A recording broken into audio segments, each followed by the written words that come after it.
Muy bien, gracias a todos por participar de esta primera lecture que vamos a difundir con el tema de la introducción a la física de partículas. Bienvenidos todos, muchas gracias nuevamente por su participación, con algunos problemas técnicos, siempre como primera vez que nos animamos a usar estas herramientas, siempre sucede algo, ¿no?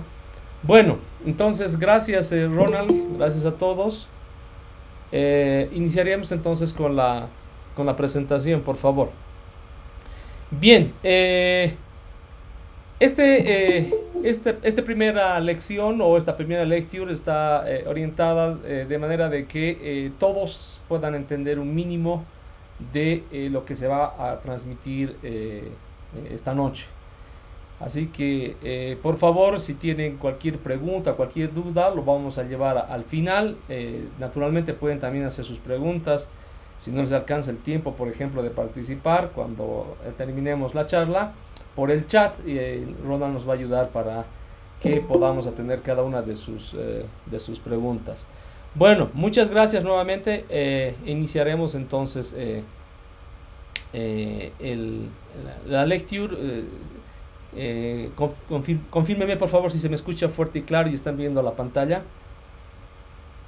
Sí, se te ve, Martín, se te escucha bien. Súper, entonces vamos a iniciar con una revisión breve de una serie de eventos que vamos a ir marcando desde el siglo XIX, a finales del siglo XIX, donde el objetivo principal es informar, ¿no?, sobre los descubrimientos que se han ido dando en el campo de lo que ahora es la física de partículas, particularmente comenzando por ejemplo con el descubrimiento del electrón por J.J. Thomson a finales del siglo XIX, y lo cual llevó a un premio Nobel en el siglo XX, ¿no? Entonces aquí en esta tablita que quise justamente extraer toda esta información, ustedes van a poder encontrar cuándo se ha dado el descubrimiento, qué año el premio Nobel y dónde exactamente se dio este descubrimiento. Tal vez para no dilatarme mucho en esta tabla, que es de hecho un poco larga, voy a ir tal vez a enfocarme en los descubrimientos más importantes que han trascendido, digamos, en el campo de la física de partículas. No quiero con esto decir que cada uno de estos eventos o los que no voy a entrar, digamos, en detalle no son importantes, ¿no? Bien, entonces marcamos como el punto de referencia dentro del conocimiento de la estructura de la materia, poniendo en otras palabras, el descubrimiento del electrón, como había mencionado. Luego, ustedes pueden ver de que en el siglo XX prácticamente se marca un hito, digamos, en cada uno de los descubrimientos que se han venido manifestando a lo largo de la década de la primera década del siglo XX, y naturalmente tenemos que hablar, por ejemplo, del descubrimiento del núcleo por Rutherford, ¿no? En realidad un equipo de físicos experimentales que en la Universidad de Manchester, a la cabeza de Rutherford, diseñan un experimento que se conoce como el experimento de la dispersión de Rutherford, que nos lleva justamente a escudriñar, si vale el término, más en detalle la verdadera estructura de la materia. Que no se olviden que en la época como la estructura fundamental se pensaba que era, por ejemplo, el átomo, y de hecho no se lo conocía bien, ¿no? Desde la estructura que se iba proponiendo teóricamente, y menos aún, digamos, esta poder ser revelada por experimentos, ¿no? Hasta que llegó justamente esta propuesta de Rutherford, que luego lleva naturalmente al descubrimiento de el núcleo atómico, ¿no? Luego, en la misma década, iniciando el siglo XX, tenemos el descubrimiento también de los rayos cósmicos por Victor Hess, físico austriaco, que en experimentos en globos aerostáticos, subiéndose por ejemplo con contadores Geiger, esto impulsado por el estudio y el boom que se estaba dando en el estudio de la radiación y su naturaleza, es que accidentalmente se descubren, por ejemplo, los rayos cósmicos, ¿no? Luego eso nos lleva al descubrimiento, tomando como fuente, digamos, la radiación natural que viene de los rayos cósmicos, o de los rayos cósmicos interactuando con la atmósfera, en lo alto de la atmósfera. Se dan los descubrimientos justamente del positrón como la antipartícula propuesta por la teoría de Dirac, que en la década de los años 20 del siglo pasado es propuesta y se da, digamos, el punto de partida de la teoría que marca de aquí en adelante, podemos pensar así, con la propuesta de, por ejemplo, la ecuación de Dirac, marca la era desde el siglo pasado de los descubrimientos que van siendo explicados por esta teoría, que luego más adelante les hablaré dónde va a converger finalmente, ¿no?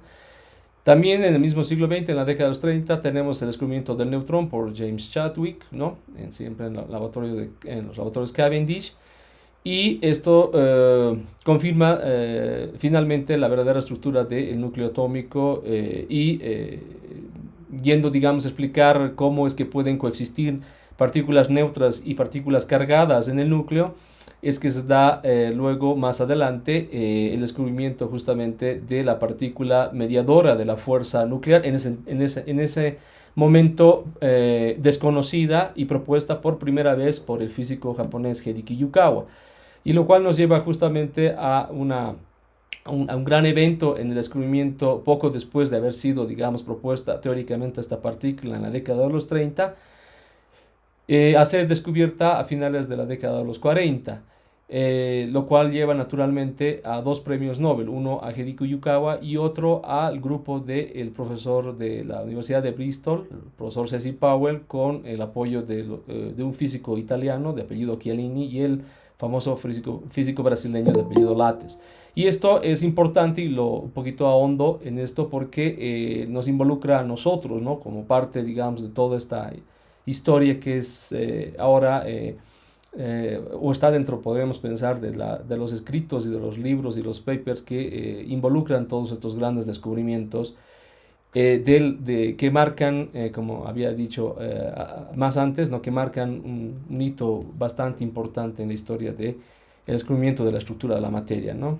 Y esto naturalmente, como probablemente sepan, y lo hemos ido difundiendo también por el aniversario justamente del Laboratorio de Física Cósmica de Chacaltaya, este gran descubrimiento se da justamente en el monte con el mismo nombre, ¿no? O en la montaña esta que tenemos en las cercanías de La Paz. Luego, en la misma década, finalizando los años 40, se da el descubrimiento del kaón, también siempre en experimentos de rayos cósmicos. Lo que pasa es de que aún como no se tenían inventados los aceleradores de partículas, la única fuente para poder acceder a estas partículas que estaban siendo develadas, si vale el término, en la época eran justamente los rayos cósmicos, ¿no? O las partículas que se formaban por los rayos cósmicos interactuando en lo alto de la atmósfera.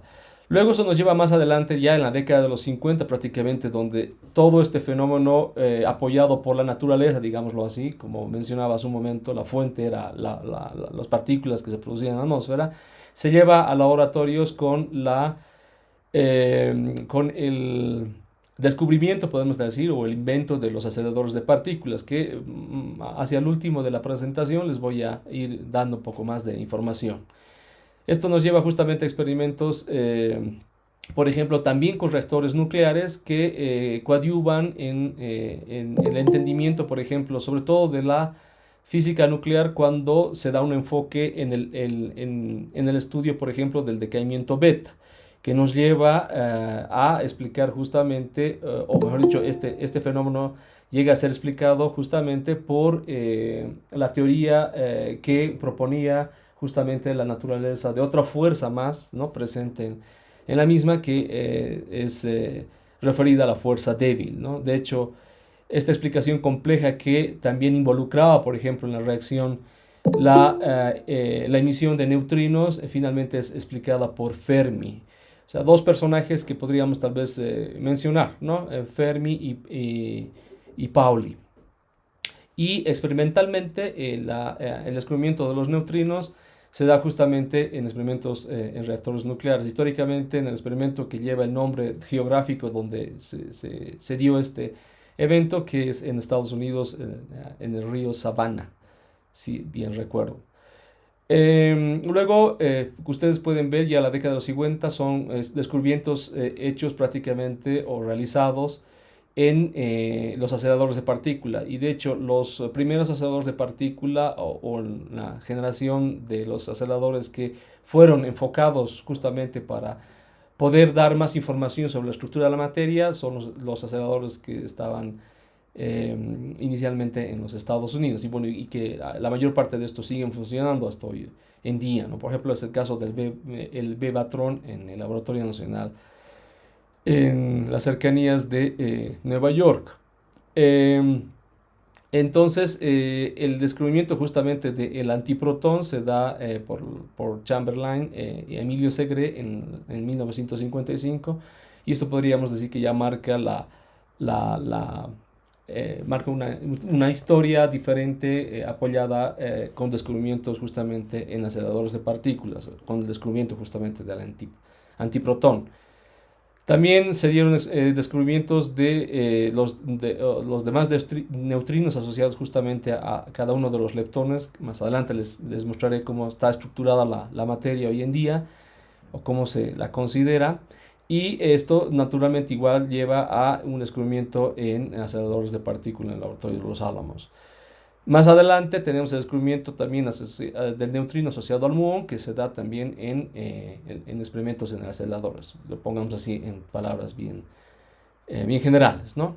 Luego, en la década de los 60, tenemos el descubrimiento, por ejemplo, de la estructura interna de los protones, o el descubrimiento finalmente de los quarks, ¿no? Que iba justamente en concordancia con la teoría que inicialmente proponía la existencia de esta estructura en la materia, propuesta por Murray, Gill, y bueno, son en realidad dos personajes que proponen la teoría en la década de los 60, juntamente con George Sweet. Naturalmente, todos estos descubrimientos llevan a finales de la década de los 60 a un premio Nobel en 1969, ¿no? El descubrimiento de los otros tipos de quarks con estructura un poco, vamos a decir, compleja, tomando en cuenta la otra familia de quarks que también estarían propuestas en esta teoría, fueron finalmente descubiertas experimentalmente a finales de la década de los 70 en el SLAC, en el laboratorio que mencionábamos más antes, ¿no? Luego también tenemos en 1976 el descubrimiento de uno de los quarks más pesados, el Boson quark, por Leon Lederman. Luego se da un salto, podemos decir así, en el descubrimiento de la estructura de la materia en aceleradores, y nos vamos al acelerador más famoso también de la historia, fuera, digamos, del territorio norteamericano, y nos vamos al territorio europeo, justamente al laboratorio del CERN, ¿no? Que se encuentra entre las ciudades de Ginebra en Suiza y una parte de Francia también, con otra ciudad cercana a Ginebra. Este acelerador, el Super Proton Cyclotron, era de los más potentes de la época, y esto permitió justamente en la década de los 80 a Carlos Rubia y a Simon van der Meer a descubrir justamente los mediadores de la fuerza débil, algo que habíamos mencionado, si recuerdan, un poco más antes, que inicialmente se había estudiado la naturaleza de la fuerza débil, aunque no con el descubrimiento aún de los mediadores, de las partículas mediadoras de esta fuerza, sino hasta la década de los 80, donde finalmente se descubre en el CERN estos mediadores, ¿no? Luego podemos saltar directamente a la década ya de tal vez finalizando el siglo XX, con el descubrimiento del quark más pesado, que es el TOP, ¿no? Por un experimento famoso que se llama el D0, y otro que tiene las siglas de CDF. Son grandes colaboraciones que nuevamente, digamos, marcan un hito histórico en el Fermilab, que es nuevamente, digamos, un laboratorio que está dentro del territorio norteamericano. Otra vez podemos pensar de que estos laboratorios grandes en Estados Unidos nuevamente toman, digamos, de alguna manera, podría decir, el liderazgo en estos grandes descubrimientos, ¿no? Luego, nuevamente, ya en este siglo, podemos volver al CERN con el último acelerador que se ha construido en este laboratorio, y es actualmente el acelerador más potente del mundo. De hecho, las siglas de LHC vienen del acrónimo en inglés de Large Hadron Collider, que significa un gran colisionador de hadrones, ¿no? Que llega por lo menos 3 a 4 órdenes de magnitud más en la energía del haz que los antecesores, por ejemplo, ¿no? De los aceleradores más potentes, por ejemplo, en Estados Unidos, o también en el mismo CERN, hablando del superproton cyclotron. Entonces, podemos decir que ahora en el siglo XXI, el hito histórico que marca, digamos, nuevamente una contribución significativa en este gran rompecabezas de la estructura, en el entendimiento de la estructura de la materia en el universo, es naturalmente el descubrimiento del bosón de Higgs, revelado el año 2012, 4 de julio de 2012, y propuesto en la década de los 50 por Peter Higgs y su colaborador, si no me equivoco, belga, de apellido Engler. Entonces a ambos se les da el premio Nobel el 2013. Luego, recientemente, esto no olvidemos, digamos, que los experimentos que actualmente están montados, digamos, en el LHC, o están funcionando en el LHC, mejor dicho, están en continuo, digamos, toma de datos y monitoreo de los mismos, ¿no? Y es de hecho el último descubrimiento que se ha dado en el año pasado, de hecho, es el descubrimiento de la materia que contiene 4 quarks, se llama la materia tetraquarks o algo así, que en este caso una de las colaboraciones más grandes dentro del LHC, que es el experimento LHCb, es el protagonista de este descubrimiento. Me viene mencionando en el caso del bosón de Higgs, los 2 experimentos más grandes, de hecho el más grande, que es el Atlas, tomaron lugar en este gran descubrimiento. Más adelante un poquito hablaremos de esto. Bueno, entonces con esta sinapsis histórica he querido empezar para ponerles un poquito en contexto cómo se ha ido desarrollando a lo largo de la historia, desde los finales, por ejemplo, del siglo XIX, pasando por, digamos, el éxito del siglo XX y ahora en nuestro siglo también marcando, digamos, hitos históricos con el complemento, si podría decir así, de los descubrimientos que aún faltaban, digamos, para completar el rompecabezas que se forma en el entendimiento de la estructura de la materia, ¿no? Actualmente que comprendemos. Bien, pasaremos de esta manera a justamente en esta tabla a sintetizar un poquito de cómo está configurada la estructura de la materia en el universo, ¿no? Hablamos justamente de los descubrimientos justamente, ¿no? De los leptones, del descubrimiento del muón o del electrón, que se da, recuerden bien, a finales del siglo XIX, y el descubrimiento de los quarks, que en esencia se dan en el siglo pasado, ¿no? Entonces, hoy en día, cómo está distribuida la materia es de la siguiente manera. Este cuadro que ustedes pueden ver acá, el cual estoy marcando, constituye al cuadro de los fermiones fundamentales, se los denomina así, o son lo que se entiende hoy en día que es la estructura fundamental de la materia. ¿Qué significa que sea fundamental? De que a un electrón o a un quark no lo puedes subdividir en otra estructura más pequeña, ¿no? O por lo menos se cree que no tiene una estructura más pequeña en el actual entendido, incluso de los varios experimentos que han llevado, digamos, incluso a su descubrimiento y a su mayor entendimiento a lo largo de la historia. No estamos hablando más de un siglo, ¿no? Y de esta manera tenemos, por ejemplo, dos grupos, ¿no? Los leptones y los quarks. Vamos a ver con algunos ejemplos por qué estos dos grupos de partículas serían suficientes para poder explicar cualquier estructura que hoy en día, incluso llevándonos, digamos, a los átomos ordinarios, permítame decirlo así, de los cuales compone la estructura de la materia actual, incluso nosotros mismos, ¿no? Resultan de las combinaciones justamente de estas partículas fundamentales. Entonces los leptones vienen en 3 especies que en física de partículas se lo clasifica como el flavor o el sabor, sería directamente así de la traducción directa del inglés, ¿no? Pero se refiere a las especies. Hay 3 especies, digamos, ¿no? En estos 2 grupos, donde están ordenados de manera de que el primero que aparece es el que tiene menor masa y es una partícula de hecho estable, que justamente no extraña que sea, por ejemplo, el electrón, ¿no?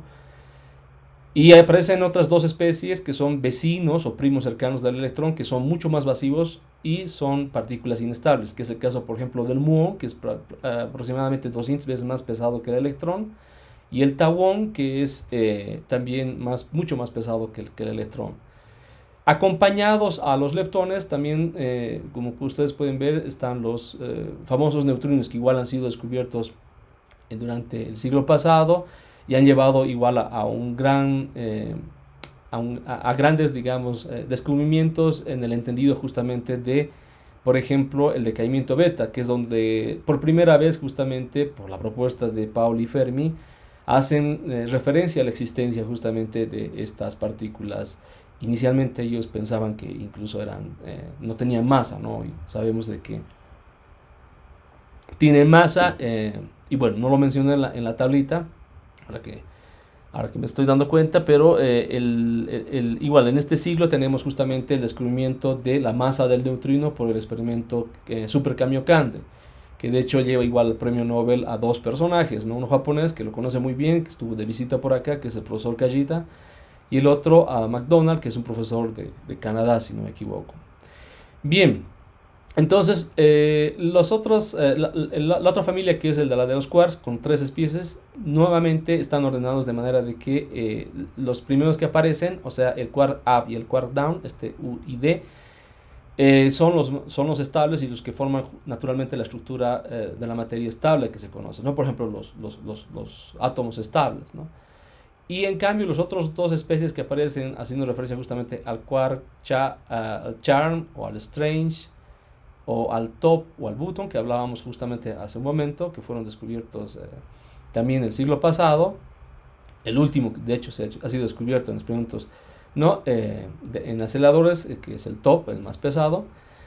Ustedes pueden ver que el top es aproximadamente 180 veces más pesado que el mismo protón, por ejemplo, ¿no? Que más o menos podríamos aproximar una masa de 1 gigaelectronvolt. Las unidades más adelante les explicaré qué exactamente hacen referencia, pero les puedo decir de que estas unidades se utilizan, por ejemplo, en la medida de la energía o una escala energética, ustedes pueden entenderlo así, atribuida, digamos, a la estructura de la materia, yendo, digamos, a la escala de las partículas o de los átomos o de los núcleos incluso. Incluso las mismas unidades se utilizan incluso en la escala molecular de la materia.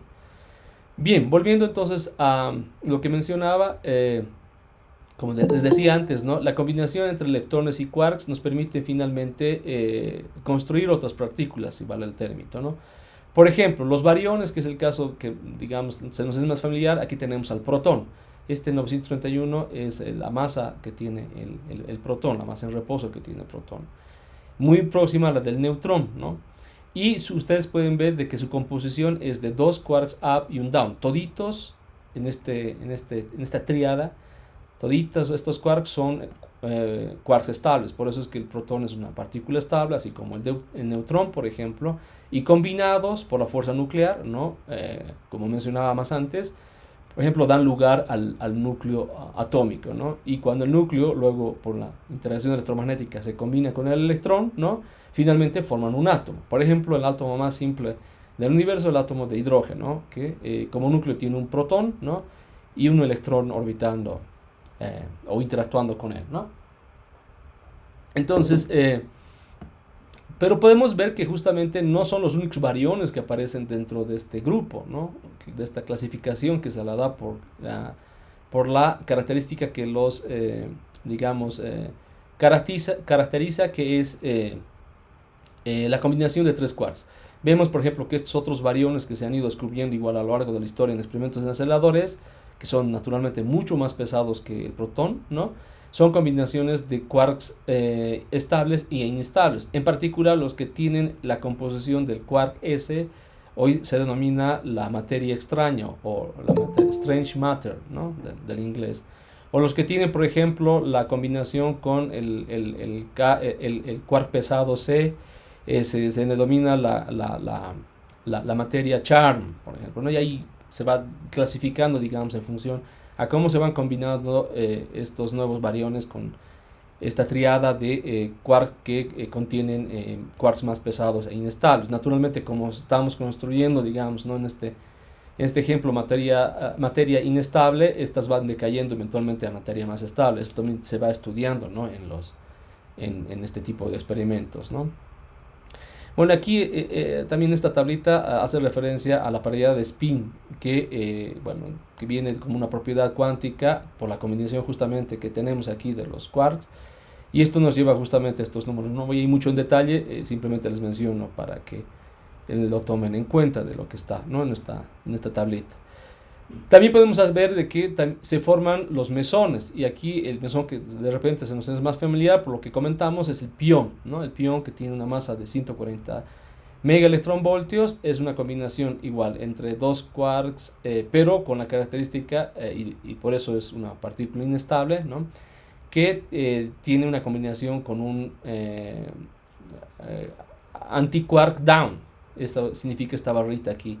Y pueden ver que, por ejemplo, los kaones u otros mesones que también existen en la naturaleza o se pueden formar en la naturaleza son combinaciones incluso de antiquarks que son parte de los quarks más pesados, como los strange o los extraños o los charm, y así podemos encontrar una variedad, digamos, de combinaciones.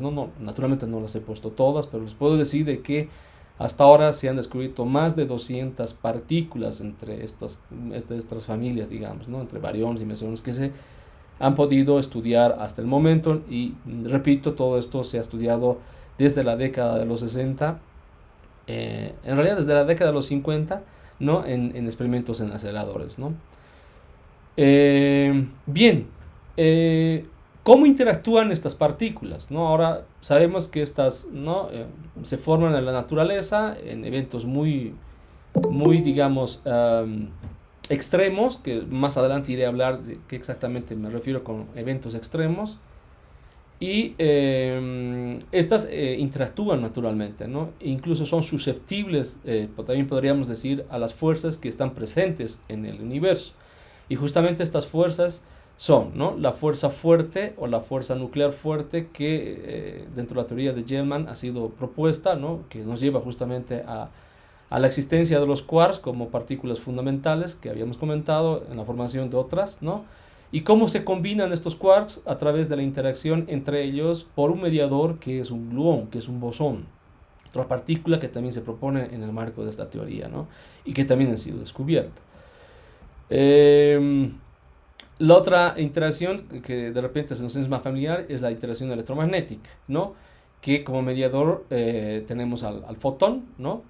Y que es también un bosón dentro de la clasificación que estamos dando, ¿no? Y en la interacción débil tenemos a las que también habíamos mencionado en la reseña histórica que habíamos hecho, que son las dos partículas, en realidad las tres, los bosones cargados, W y el Z neutro, que de hecho son mucho más pesados que, por ejemplo, el gluón. De todos estos, primero que estoy mencionando, el fotón es el único que no tiene masa.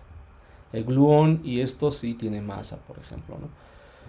Y obviamente, haciendo referencia a la otra fuerza presente en el universo, que es la fuerza gravitacional o la interacción gravitacional, se le asocia una partícula que es el gravitón, que de hecho no ha sido descubierta aún, ¿sí? Entonces esto sería todavía una pieza de rompecabezas que no está completa en el entendimiento de la unificación que se podría hacer de todas estas fuerzas, por ejemplo, que expliquen la interacción de la estructura de la materia en el universo, ¿no? En un momento más les iré a explicar de cómo se entiende esto, ¿no?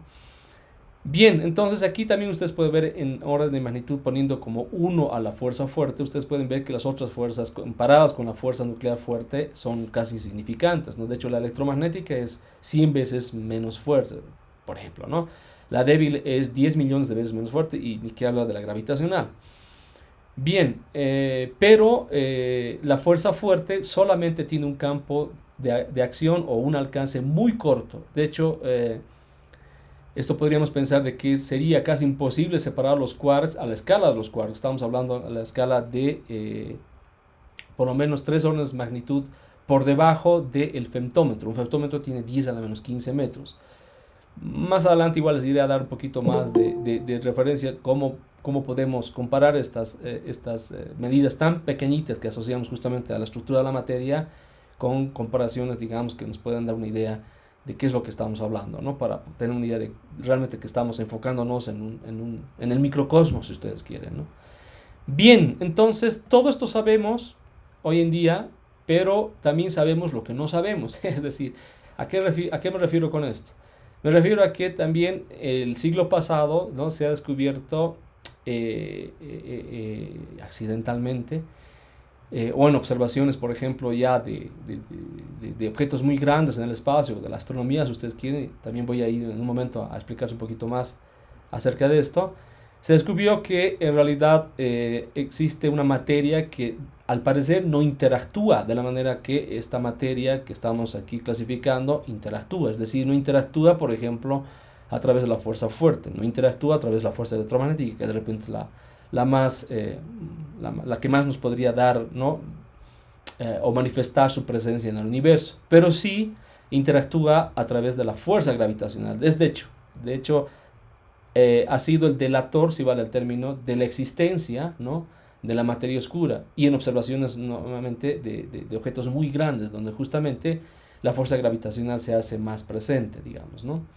Entonces, de esta manera se sabe de que esta materia, que hasta el momento no se sabe, o sea, se tiene una propuesta de qué podría ser, pero experimentalmente nunca se la ha descubierto hasta ahora, marca otra, digamos, de las incógnitas y se suma aún sobre las que todavía quedan de lo que conocemos hoy en día de la estructura de la materia, ¿no? Y esto naturalmente nos abre más puertas y posibilidades a que esto obviamente no está terminando, está tal vez recién empezando y quién sabe cuánto tiempo lleve para poder comprender bien toda la estructura de la materia, tomando en cuenta esta materia oscura que se le ha denominado así justamente porque no emite luz alguna, digamos, haciendo referencia de que esta, digamos, podría interactuar electromagnéticamente con la materia ordinaria, ¿no? O entre sí misma, ¿no?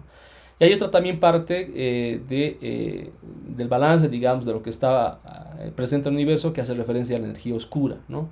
Entonces, en este balance, ¿qué podríamos decir? Que la materia ordinaria, que es lo que estábamos haciendo justamente referencia a esta clasificación, y de la cual justamente se forma materia estable en el universo, es apenas un 5%.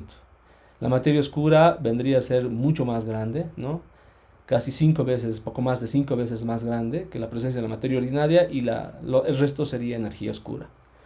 Bien, ¿quién faltaría naturalmente en nuestra tablita? Es el bosón de Higgs, ¿no? Como el último de los bosones descubierto, ¿no? El 2012, y que hace referencia justamente a algo muy importante, ¿no? Aquí ustedes pueden ver justamente ya añadido dentro de, vamos a decir, la referencia que se tiene de toda la estructura de la materia y documentada de los artículos y estos, digamos, plasmados en un documento que se llama el PDG, que es el Particle Data Group, que es una organización que permite que se documente todo esto y todo esto converge finalmente en un documento final, por decirles algo así, ¿no?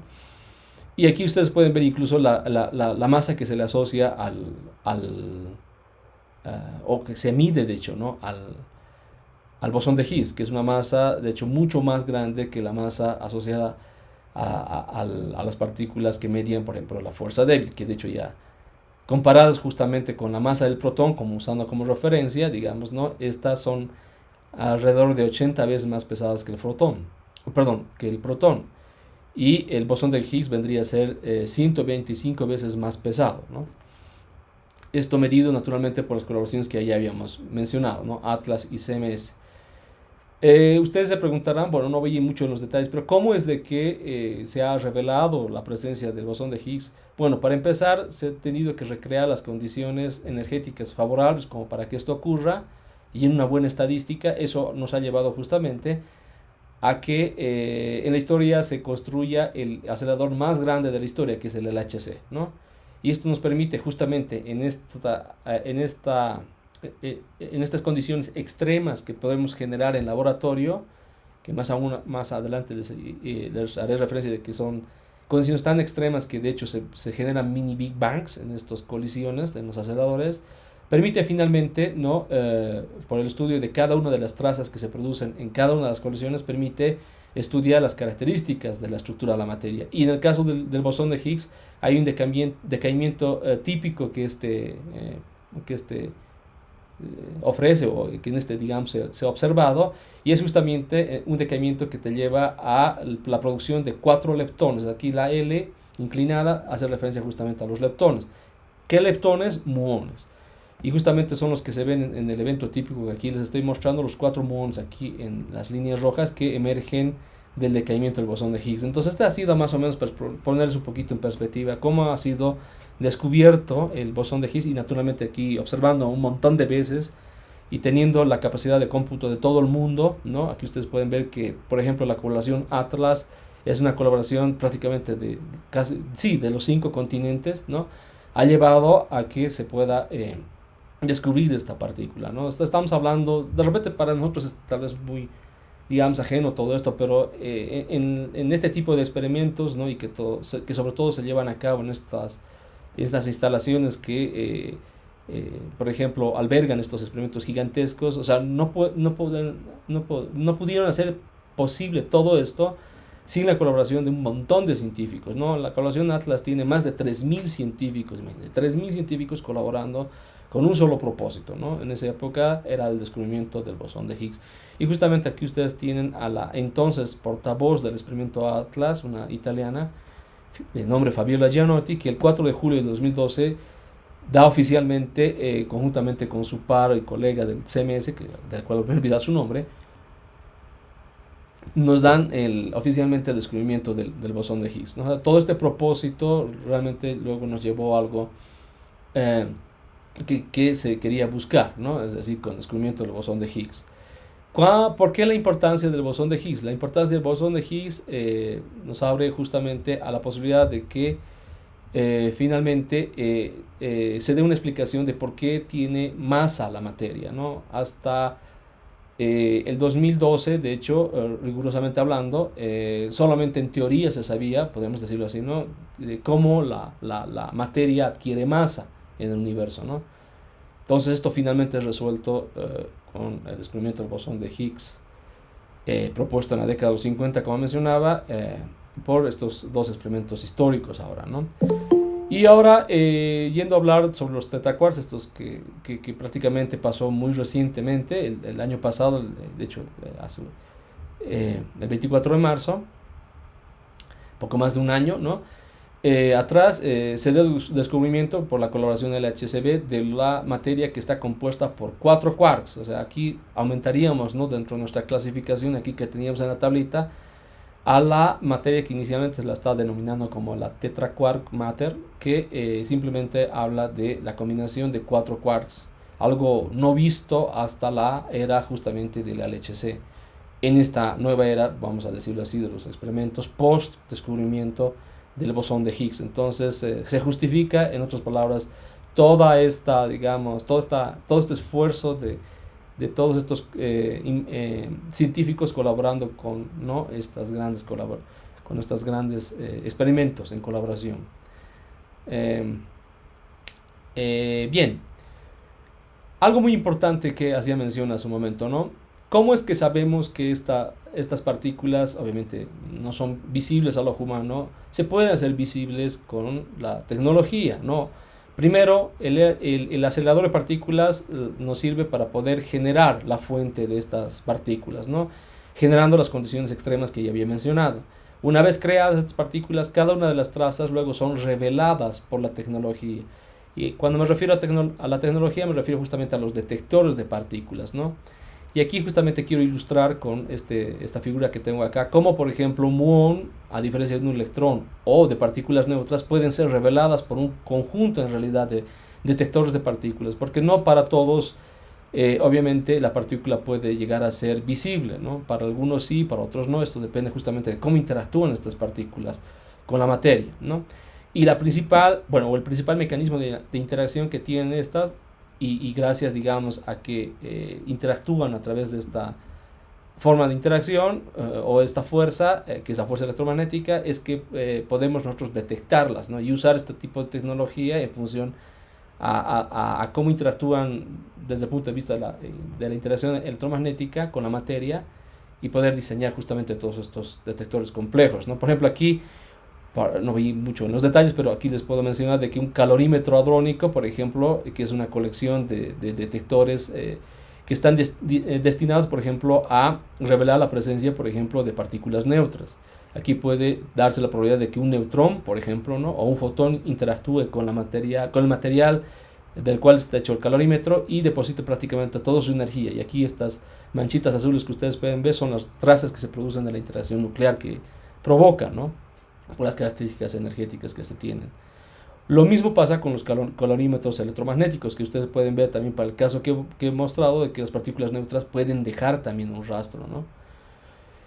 Pero no así, digamos, una de ellas, que es la del muon. En realidad dejaría un rastro, pero casi así de pasada, podemos decir, y esta en realidad va continuando penetrando la materia hasta que finalmente en un detector, digamos, dedicado a poder hacer de que absorba el muon su energía y aumentar la probabilidad de que interactúe con el medio, esto se hace más presente, digamos, y uno puede, digamos, ¿no? Omitir o no la presencia de dicha partícula presente, por ejemplo, en cada una de las interacciones. Por ejemplo, esto llevándolo nuevamente al contexto del descubrimiento del bosón de Higgs. Imagínense, ha sido muy importante, ¿no? Por ejemplo, tener bastante sensibilidad al muon sobre todo el fondo que se producía, por ejemplo, en cada una de las interacciones, ¿no? Bien, volvemos al tema de la materia oscura, ¿no? O sea, habíamos mencionado de que las partículas, gracias a la interacción que tienen, sobre todo a través de la fuerza electromagnética con la materia, uno puede detectarlas. Pero no es el caso de la materia oscura, y de hecho que abunda más en el universo. La única forma de que esta siente presencia, si vale el término, o de cómo se han dado cuenta, sobre todo los astrónomos, y aquí voy justamente con el descubrimiento en la década de los 30, imagínense, esto ya data de hace bastante tiempo, desde el siglo pasado, donde el astrónomo suizo de apellido Zicki, si lo he pronunciado bien, Fritz Zicki, en sus observaciones justamente de galaxias como objetos grandes que hacía referencia hace un momento, ¿no? Y viendo justamente el balance de toda la materia que éstas emiten, que naturalmente sería materia luminosa o fotones visibles, ¿no? que llegan a los telescopios visibles, o aquí montados en la Tierra, o ahora digamos, ¿no? en satélites. Si uno hace, digamos, el balance de justamente el campo gravitacional asociado a estos grandes objetos, ¿no? Por la cantidad de materia visible presente de que está compuesta, digamos, la galaxia, no tomen en cuenta, digamos, ¿no? todo lo que está compuesto en la galaxia, no coincide porque en realidad el campo gravitacional resulta mucho más grande, ¿no? Y bueno, hoy en día se saben otros aspectos más que son incógnitas dentro de la formación de las propias galaxias, ¿no? Por ejemplo, se ha descubierto recientemente de que en los centros galácticos hay una emisión exagerada de rayos gamma y no puede ser atribuida la cantidad de materia que podría emitir esa radiación. Entonces se le atribuye, por ejemplo, a la materia oscura. Bueno, y esto hoy en día está abriendo mayores posibilidades de poder estudiar exactamente qué cosa es la materia oscura, ¿no? Que hasta el día de hoy sabemos en teoría que podría ser, pero en realidad no se le ha detectado, ¿no? Todavía esto está abierto, digamos, de aquí en adelante. No sabemos cuánto tiempo va a pasar hasta que sea detectada finalmente esta materia oscura. Y ustedes se preguntarán, ¿y experimentos dedicados a la materia oscura desde el siglo pasado, desde la década de los 80, realmente podemos hacer un listado? Bueno, no lo puse aquí, pero les puedo mencionar que hay un listado grande de experimentos que hasta el día de hoy no tienen ningún rastro de la presencia de la materia oscura, ¿no?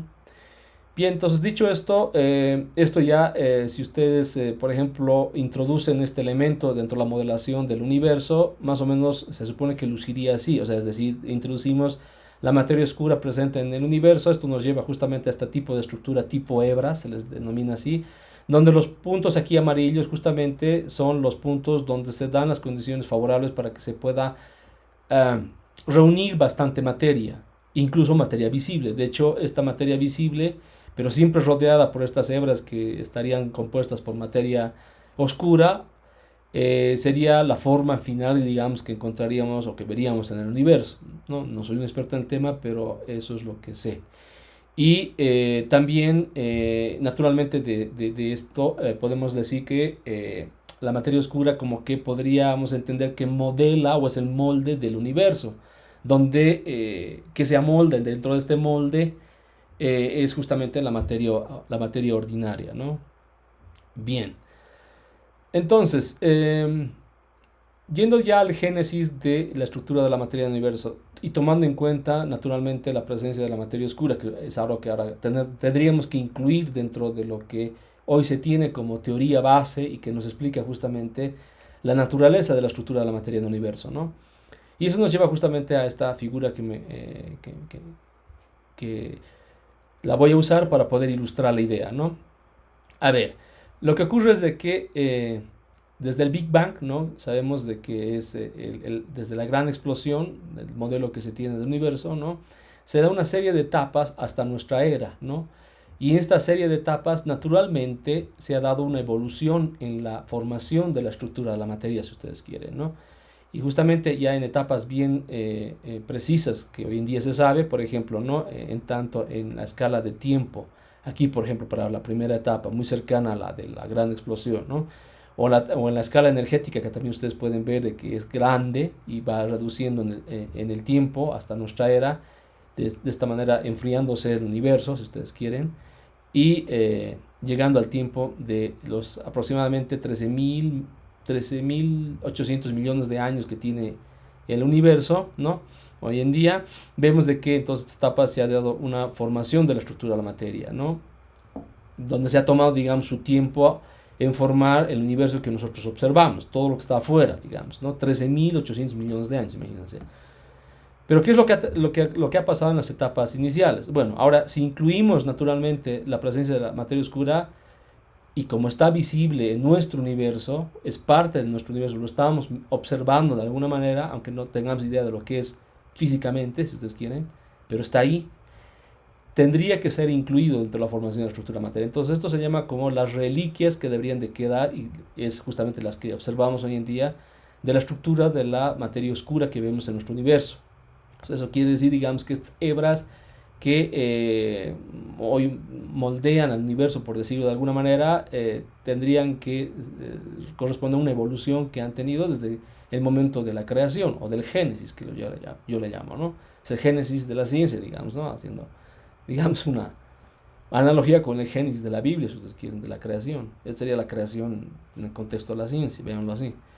Entonces, esto luego ha llevado naturalmente que hoy en día podamos observar el universo también incluida la materia oscura de por medio, aunque no sepamos, repito, lo que exactamente es esta materia oscura. Y de hecho tampoco sabemos exactamente toda la estructura de la materia ordinaria que estamos estudiando en los aceleradores, ¿no? Justamente. Ahora, hacía referencia justamente a las condiciones extremas y cómo es que uno puede estudiar esta evolución hoy en día tan, digamos, precisamente, así vale el término, ¿no? Ya que ustedes pueden ver la energía a la cual asociamos para poder crear estas condiciones extremas. De aquí podríamos tal vez inferir de que los aceleradores, por lo que vemos asociado aquí en la figura, en realidad están, digamos, del orden de las energías del inicio del universo, y es en realidad lo que sucede, ¿no? Aquí incluso obtenemos las energías que podemos observar, los rayos cósmicos, que incluso es un poco más grande, ¿no? O más cercanas, si ustedes quieren, a la energía del momento de la creación. Y esto justamente nos lleva al concepto de crear las condiciones extremas para poder crear la materia, ¿no? Y esto naturalmente, nuevamente, llevado a los laboratorios, para poder crear estas condiciones extremas necesitas de los aceleradores de partículas, ¿no? Nuevamente. Bien, entonces, ¿cómo ponemos todo esto en un solo lenguaje, ¿no? Ustedes muy bien saben de que los físicos utilizamos un lenguaje que es la matemática para poder, una suerte de lenguaje, no, que es la matemática, para poder poner bien en contexto y en perspectiva cómo entendemos nosotros el universo, ¿no? Eso nos lleva justamente a lo que yo llamo una sola lagrangiana para la descripción de la materia y sus interacciones, aunque obviamente sería una lagrangiana que hoy en día, con el descubrimiento del bosón de Higgs, es absolutamente coherente, ¿no? Y se escribiría de esta manera, en un momento voy más en los detalles, pero naturalmente no incluye ¿qué? No incluye naturalmente la presencia de la materia oscura, ¿no? En otras palabras, el modelo estándar, que es justamente de la cual se basa, o de la cual parte, digamos, el modelo basándose en esta lagrangiana que ustedes ven aquí, no incluye naturalmente la existencia de la materia oscura. Entonces esto nos lleva a una situación donde tendríamos que incluirla de alguna manera, ¿no? Y además también recuerden lo que mencionaba de unificar la fuerza gravitacional dentro de las 4 fuerzas que dominan en nuestro universo, ¿no? Bien, pero esta unifica muy bien las 3 primeras fuerzas, es decir, la fuerza fuerte, la fuerza nuclear y la fuerza nuclear fuerte, la fuerza débil y la fuerza electromagnética, o la interacción electromagnética. De hecho, todos los que habrán hecho ya un curso de electromagnetismo se darán cuenta de que el primer término de la lagrangiana, o en realidad más precisamente hablando de la densidad de la lagrangiana, que es esta expresión, hace referencia justamente a la interacción electromagnética, donde estos son los dos F de nu, no subíndice y superíndice, son los tensores electromagnéticos justamente, ¿no? Los otros términos, ¿qué significan? El segundo resume todo lo que es la interacción electromagnética y la interacción débil, también como la interacción fuerte, y pone de manifiesto de que esta interacción es susceptible a los 2 tipos de materia que tenemos presentes en el universo, ¿no? Y los 2 tipos de materia son la materia ordinaria, o la materia que viene de las partículas, ¿no?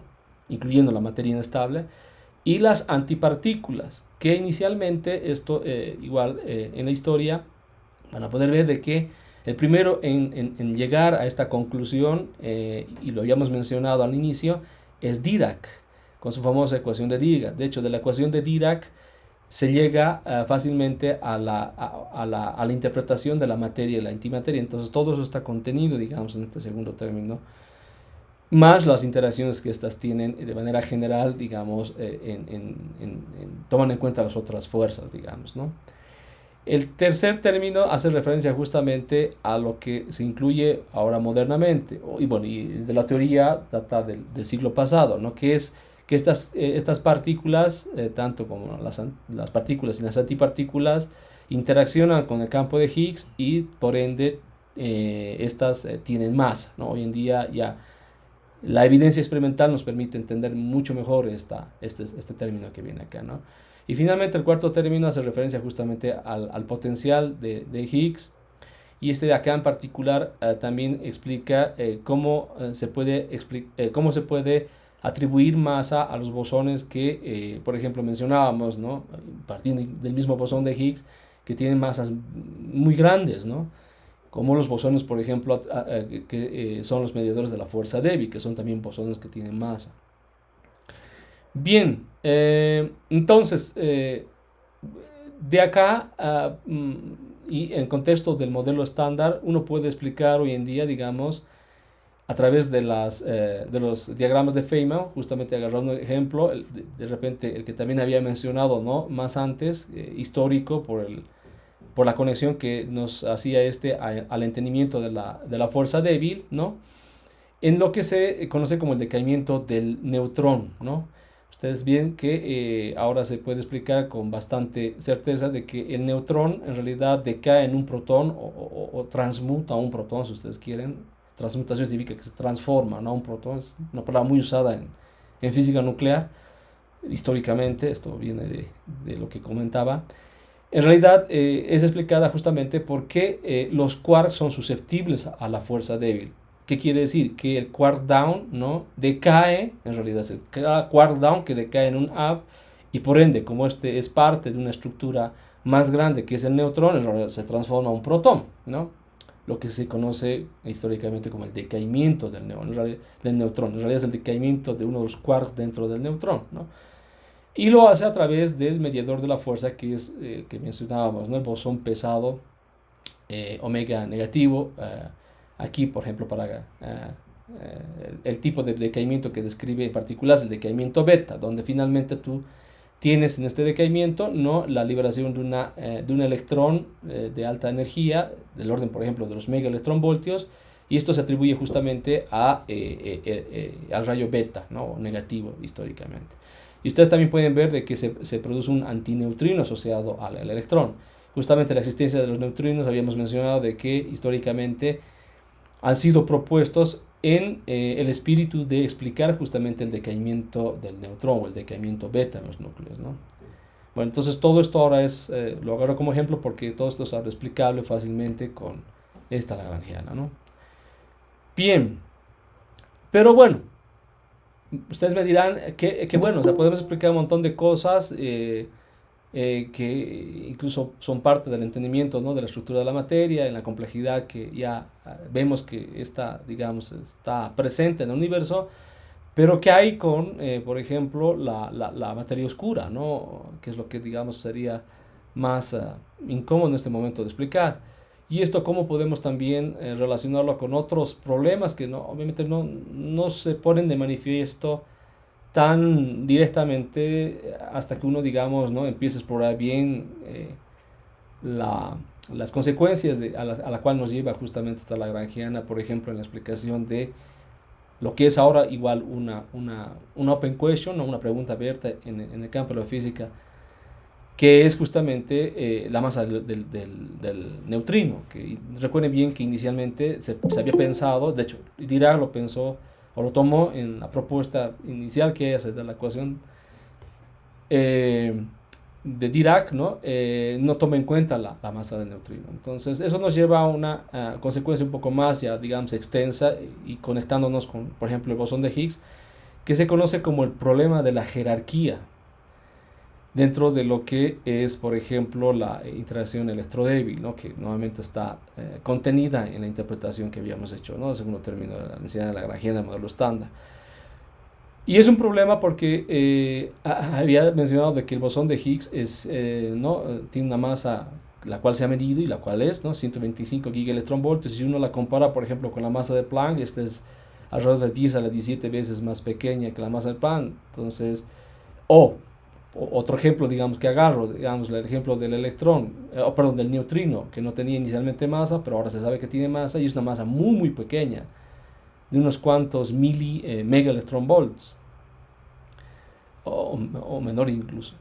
Y ¿cómo se explica esto, no? ¿O por qué esta diferencia tan grande entre la masa del bosón de Higgs y la masa del protón, o la masa del quark? O sea, al final, ¿por qué estamos observando todas esta jerarquía, digamos, en la atribución de la masa que se le da a las partículas? Todo esto nos lleva justamente a este problema, que es el problema de la jerarquía. Y bueno, modernamente, digamos, los físicos teóricos han, digamos, propuesto teorías que puedan explicar las falencias, digamos, del modelo estándar, conectándonos con esto último que estoy mencionando, que es el problema de la jerarquía, y proponen, ¿no?, la naturalidad, que es lo que hay que conservar de la referencia, digamos, de la literatura inglesa, que es donde van a encontrar como más propiedad, porque ustedes ponen naturalidad así directamente, digamos, en Google, les va a llevar a otras cosas, ¿no? Si ustedes ponen naturalness particle physics, les va a llevar específicamente a lo que estamos comentando, ¿no?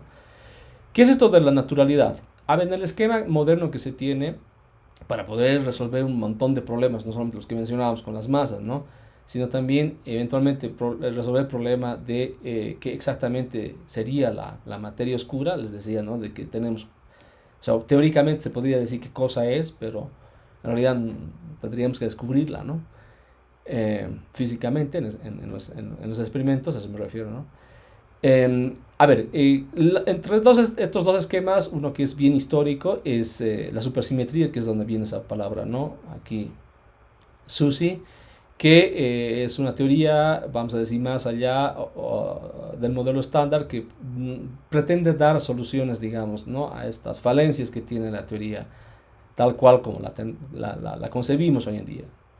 No estamos diciendo que está mal, ¿no? Hasta donde la tenemos está bastante bien. De hecho, una parte de esta teoría, que es la electrodinámica cuántica, es de las más probadas hasta hoy en día y funciona muy bien, digamos, ¿no? De la misma, por ejemplo, se ha podido inferir en la carga del electrón, para darles un ejemplo, ¿no? Incluso se lo estudia en los laboratorios, ¿no? Cuando uno hace física. Entonces esto es bien concebido. A eso es lo que me refiero. Obviamente, pero las las falencias que tienen han tratado de ser cubiertas por estas teorías, ¿no? Llevándonos justamente a explicar estas incógnitas como la materia oscura o esto de la jerarquía, ¿no?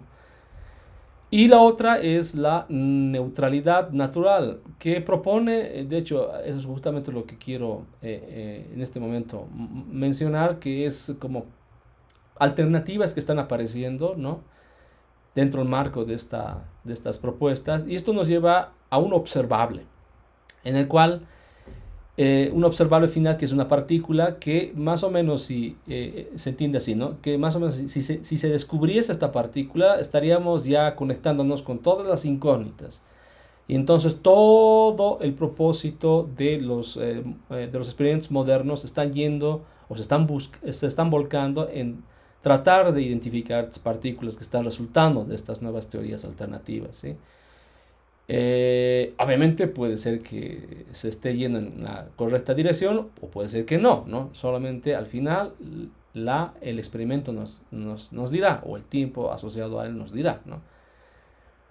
¿Qué exactamente esto es qué se entiende por la naturalidad, perdón, ¿no? Y en particular la naturalidad neutra, que se refiere justamente a estas partículas que en un momento más les voy a decir que son. Es una teoría que se asume que justamente la naturaleza escoge los valores de la masa cercanos unos con otros, pero las discrepancias que hay tienen que ser explicadas justamente por mecanismos de la simetría, que como intento, digamos, histórico dentro de este marco, ¿no?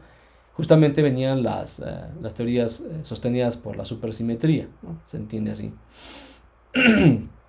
Entonces, justamente esto nos está llevando a una suerte de una nueva era en la física, si ustedes quieren verlo así, ¿no? Más allá de los descubrimientos que ya habíamos mencionado y que ponen en contexto, digamos, estos grandes experimentos y que están dando un nuevo, digamos, horizonte, probablemente muy enfocado en esto en los próximos años, y es como justamente se está moviendo, digamos, toda esta corriente, ¿no?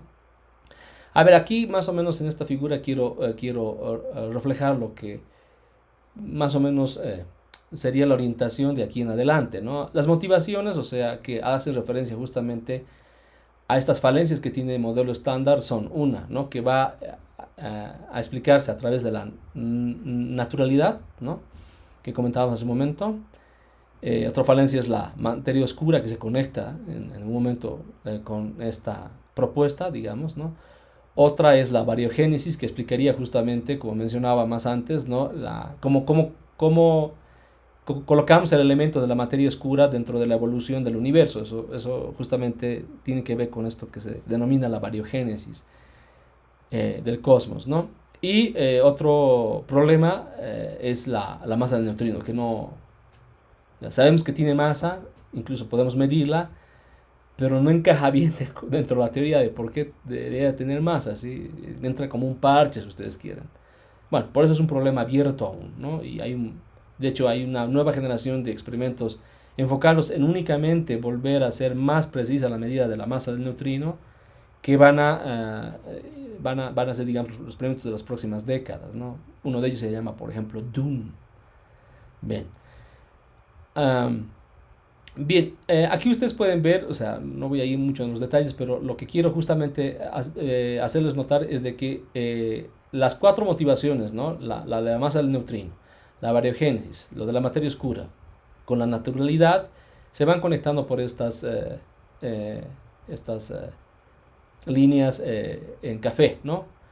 Que finalmente van derivando al observable final, que nos podría dar justamente en los experimentos, una vez se observase esta partícula, una explicación en realidad a todo, ¿no? Eso es lo sorprendente, y que incluso encajaría dentro, digamos, también la teoría de la supersimetría. ¿De qué estamos hablando? Estamos hablando justamente de las partículas de larga vida, se las denomina, y de ahí viene justamente el acrónimo del inglés, de Long Life Particles, ¿no? Y que se hace un enfoque justamente en la neutralidad de estas long life particles como parte de este contexto de la teoría que les explicaba, ¿no? Fíjense que, por ejemplo, en las otras propuestas, ¿no? Que, por ejemplo, nos llevan a escenarios como los valles oscuros, los valles escondidos, y esto se ha observado también por decaimientos que no se esperaban, por ejemplo, del bosón de Higgs, y les comentaba, ¿no? Que los decaimientos, digamos, por los cuales, digamos, se ha se ha dado la evidencia de su existencia son los decaimientos más probables, que son en los 4 leptones que habíamos mencionado, ¿no? Los 4 muones. Pero hay decaimientos que no se entienden por qué se dan, por ejemplo, ¿no? Esos, obviamente, no. Se queda más, digamos, dentro de la comunidad científica y hasta que no se dé una respuesta, obviamente no son muy difundidos, digamos, ¿no? Pero bueno, se los menciono para que entre en contexto. Entonces, fíjese bien que, digamos, en las otras líneas de los otros colores que nos van conectando, digamos, con algunas respuestas de las 4 motivaciones, nos van dando observables, pero que no nos conectan con todo, ¿no? De repente nos pueden conectar incluso con algún tema en particular que nos pueda dar una referencia a la explicación de la materia oscura, digamos, en el universo, ¿no? Por ejemplo, con esto de los decaimientos de los bosones, por ejemplo, de los decaimientos Z exóticos, que se los denomina así, o los decaimientos exóticos que hacía hace un momento referencia de los bosones de Higgs, o los decaimientos exóticos igual que se han observado de algunos hadrones, por ejemplo, ¿no? Que igual nos darían explicación a algunas de las teorías que van en explicación, digamos, de estas 4 motivaciones que aquí ponemos, ¿no? en esta suerte de tabla. Pero lo que más llama la atención, nuevamente haciendo referencia, ¿no?, a que se aborda casi de todas las explicaciones que van en sentido de dar una explicación final a las 4 motivaciones, de la cual incluso incluye materia oscura, ¿no?, es justamente la revelación de este observable, que son las long life particles. De esta manera, justamente están ya en proyecto una nueva era de experimentos en el acelerador, que en realidad por las escalas a las cuales se tratan de enfocarse en la medida justamente de estas partículas, se van a requerir incluso actualizaciones al acelerador y que sobre todo fundamentalmente se aumente la estadística en los decaimientos, por ejemplo del bosón de Higgs, que es también donde podríamos encontrar la producción de estas long life partículas, ¿no? Entonces, esta manera nos lleva a la actualización del acelerador, que se conoce como aquí del acrónimo en inglés de High Luminosity, o la alta luminosidad, que simplemente se enfoca al último prácticamente de la charla. Les voy a definir qué exactamente es la luminosidad, pero esto se enfoca justamente en la gran cantidad de partículas que participan de las colisiones, y eso tiene que ver mucho con la estadística que luego observas en los decaimientos de las partículas que se producen, ¿no?, en estas condiciones extremas. Bien, me voy a enfocar en el experimento que más conozco. No es el único, hay otros 3 más o menos que están siendo en este momento, digamos, tomados en cuenta, y de los más, digamos, probables que se dé, digamos, en los próximos años es MATUSLA, que es justamente un detector que va a ser localizado muy cerca entre la superficie, un poco enterrado. Ahorita les voy a mostrar el esquema de uno de los experimentos más grandes puestos en el acelerador, ¿no?, es decir, en el HC, y es el CMS ahora, ¿no? Estaba entre el Atlas y el CMS, ahora va a estar localizado en el CMS. Y bueno, MATUSLA viene justamente de este personaje bíblico longevo, ¿no?, Matusalén, que hace referencia justamente al acrónimo del estudio, ¿no?, de las long life partículas neutras, ¿no? Bien, o los decaimientos de estas partículas neutras en realidad. ¿Qué es lo que se pretende hacer, ¿no? O sea, aquí tienen ustedes el CMS, aquí ustedes tienen, ¿no?, el detector próximo, digamos a unos 70 metros, ¿no?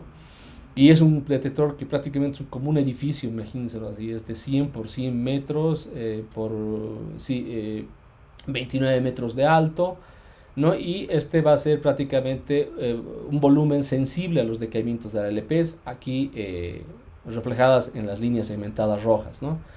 Y obviamente lo que dice la teoría, ¿no?, o lo que predice la teoría, estas tendrían que decaer una vez producidas por decaimientos incluso exóticos del bosón de Higgs, en una gran estadística. Repito, esto no es posible ahorita, por ejemplo, observar. De hecho, serían invisibles para los detectores que están rodeando, ¿no?, el CMS. Es por eso que no estaríamos observando, ¿no?, estas partículas, la presencia de estas partículas en la creación del universo. Ustedes veanlo así. No se olviden que en cada colisión prácticamente se recrea el Big Bang, ¿no? Entonces escaparían. Y la única forma de que estas llegarían a ser detectadas son en detectores que están muy lejanos, digámoslo así, del punto de interacción, que es donde resulta la colisión entre partículas, ¿no?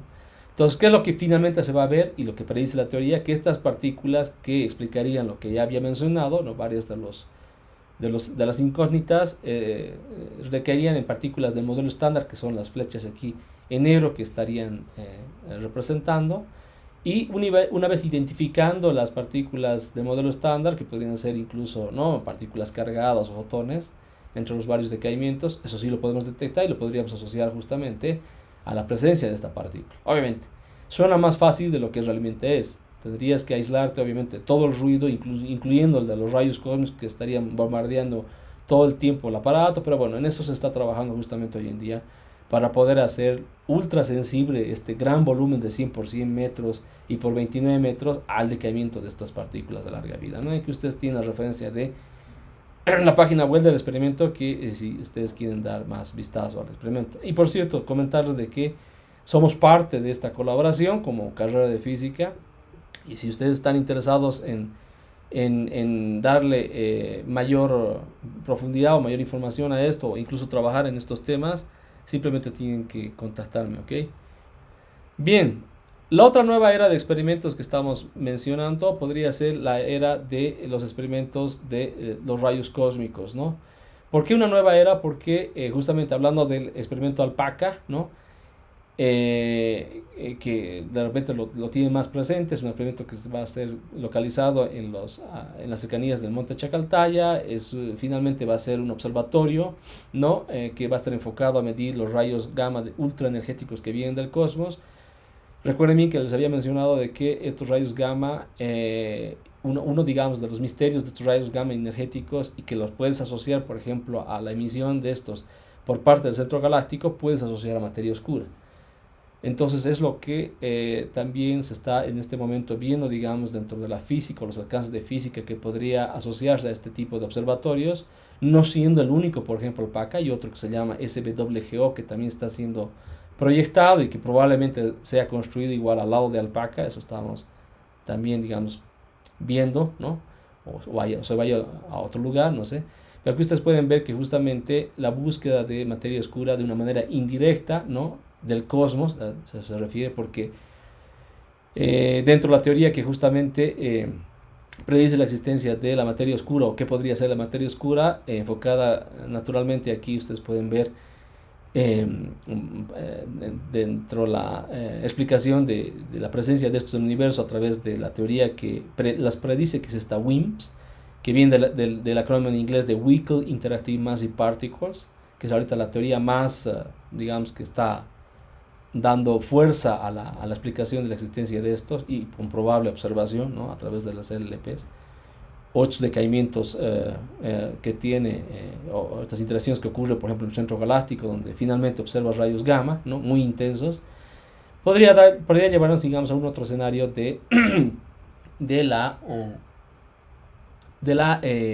evidencia experimental de la materia oscura. Entonces estos observatorios también se están, digamos, que poniendo en la lista de observatorios complementarios a todo lo que se podría observar de la parte experimental, ¿no?, y que viene de una otra fuente, digamos, ¿no?, que es la del cosmos, y poder inferir en la medida de la materia oscura, porque al final, si se midiesen, ¿no?, o sea, rayos gamma con ciertas características, hay una muy gran probabilidad de que estas rayos gamma vengan de la materia oscura, ¿no? Y aquí, bueno, hay igual una serie de artículos que podríamos hacer referencia, ¿no?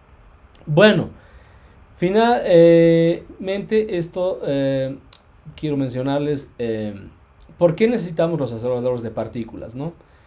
Los aceleradores de partículas habíamos visto de que recrean las condiciones iniciales del Big Bang, nos llevan a esta situación extrema de energía, por ejemplo, ¿no? Aquí quiero justamente ilustrar con esta figura eso. Y nos lleva justamente a la posibilidad de que mientras más energía, digamos, se apliquen a los haces de partículas, mayor será la probabilidad de que podamos ser sensibles, ¿no?, a longitudes muy pequeñas, ¿no? De hecho, es la forma en la cual se ha pensado de construir justamente estas máquinas como una suerte de super telescopio, si ustedes quieren ver, ¿no? En realidad no, es digamos, una aproximación un poco grosera, pero es más complejo que eso. Y nos permite ver justamente la estructura de la materia en un detalle que jamás, digamos, nos podía haber imaginado, digamos, ¿no?, de estudiar la estructura de la materia. Y esto es gracias justamente a la longitud de onda de Broglie, donde ustedes pueden asociar, digamos, la longitud de onda a la escala, digamos, las partículas, y eso en esencia nos lleva justamente a un escenario donde tendríamos que aplicar una energía, digamos, grande, ¿no? En este caso a la partícula o a los haces de partículas, ¿no? Bien, las unidades básicas y constantes fundamentales están, ¿no? En el contexto justamente de los electronvolts que les había mencionado, ¿no? Podríamos medir, por ejemplo, la energía en términos de electronvolts, podríamos medir justamente las constantes, o podríamos poner en términos de las constantes fundamentales que se estudian en física, por ejemplo, la constante reducida de Planck, que ustedes la tienen, que podríamos también ponerlas en unidades de energías en términos de electronvolts, y entre otras, digamos, ¿no? Que son muy útiles en la escala energética a la cual podemos asociar en el estudio de la estructura de la materia, ¿no? Y bueno, y con esto voy a terminar. ¿Qué exactamente es un electronvoltio, ¿no? Un electronvoltio es una unidad de energía, que, como mencionaba, que hace referencia justamente a la energía cinética de un electrón acelerado en un potencial de un voltio, ¿no? Prácticamente, si ustedes ven las unidades, por lo que acabamos de mencionar, y el potencial al cual estaría acelerado el electrón, sería del orden de la misma carga del electrón. Entonces es una energía muy pequeña, ¿no? Aquí lo tienen en joules, aquí lo tienen en ergios. ¿Cómo puede ser asociada naturalmente, digamos, a la masa en reposo, o cómo podemos finalmente medir la energía total de una partícula, por ejemplo? Esto podríamos hacerlo justamente apoyados en la relación de Einstein, que se denomina esta relación que ustedes pueden ver acá, que simplemente nos relaciona la energía total de la partícula, ¿no? Con la energía cinética de la misma y la masa en reposo de la misma. De hecho, esta ecuación nos permite incluso asociar una energía cinética al fotón, ¿no? O en términos de su momento, o un momento al fotón, si ustedes quieren, no toman en cuenta de que este tiene, por ejemplo, masa. De hecho, de ahí viene justamente la expresión de la energía asociada al fotón, ¿no? En términos, por ejemplo, de la cantidad de momento que podríamos asociar a esto. O también a referir a la masa en reposo, de ahí viene la famosa ecuación de Einstein, ¿no? Pues se denomina la relación de Einstein. A ver, para entrar un poquito en contexto, ¿qué tan pequeño es un electronvoltio? Aquí he hecho algunos cálculos que espero de que un poquito nos pongan en contexto de cuán pequeñas son estas energías, y bueno, a las escalas que estamos mencionando en realidad, y atribuirlas a una sola partícula nos lleva a unos escenarios de altas energías, ¿no? Que es, digamos, la contraparte de lo que uno podría percibir en un primer vistazo, ¿no? A estas unidades tan pequeñas, ¿no? Por ejemplo, si tomamos este número tan grande, ¿no? Y lo asociamos justamente a la energía que se consume anualmente en todo el mundo en términos de watts, que es este número gigantesco, ¿no? Podríamos asociar justamente a este número cuánto correspondería, por ejemplo, en las mismas unidades de watts, de lo que sería, tomando en cuenta, por ejemplo, la energía tan pequeña esta del electronvoltio, ¿no? Y eso correspondería justamente a un foco de 80 watts, si ustedes hacen simplemente el cálculo. Entonces, imagínense, sería comparar como, digamos, cosas que podríamos percibir, sería comparar la energía de un foco de 80 watts con la energía producida en todo el mundo, ¿no? Para que se den cuenta cuán pequeña es, ¿no? Podemos hacer otro cálculo interesante. ¿Cuánta energía corresponde en términos de kilocalorías al electronvoltio? Podemos asociar justamente en joules, por ejemplo, la energía que se produce en el Sol en un segundo, que es igual este número astronómico que ustedes ven, y compararlo justamente en términos, por ejemplo, de electronvolts, y asociar a esta medida a qué equivaldría, digamos, ¿no? Llevándolo a kilocalorías, por ejemplo, equivaldría como la energía acumulada, por ejemplo, en 63 pizzas margarita. Entonces, es una comparación, digamos, absurda, ¿no? O sea, así de pequeña, pero son estas escalas de energía, y así de pequeñas atribuidas a una sola partícula con una energía cinética del orden de los gigas electronvoltios o los teraelectronvoltios, que es, por ejemplo, el caso del CERN. Imagínense cómo solamente concentrar esta energía a una sola partícula luego nos llevan a condiciones extremas en el universo cuando se realizan las colisiones, ¿no? De las partículas. Bien, con eso terminaría. Entonces, si tienen alguna pregunta, por favor, adelante. Muchas gracias, Ronald.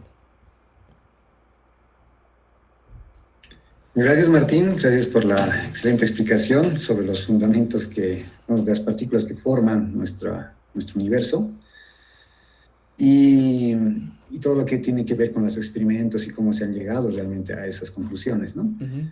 Bueno, no sé si dentro del público existen algunos comentarios o preguntas. Por favor, sin miedo, adelante.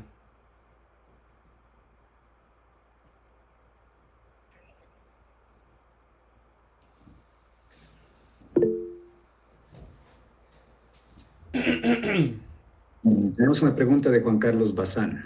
Ujú. Dice, para las partículas de larga vida, ¿bajo qué parámetros se detectan la masa, energía?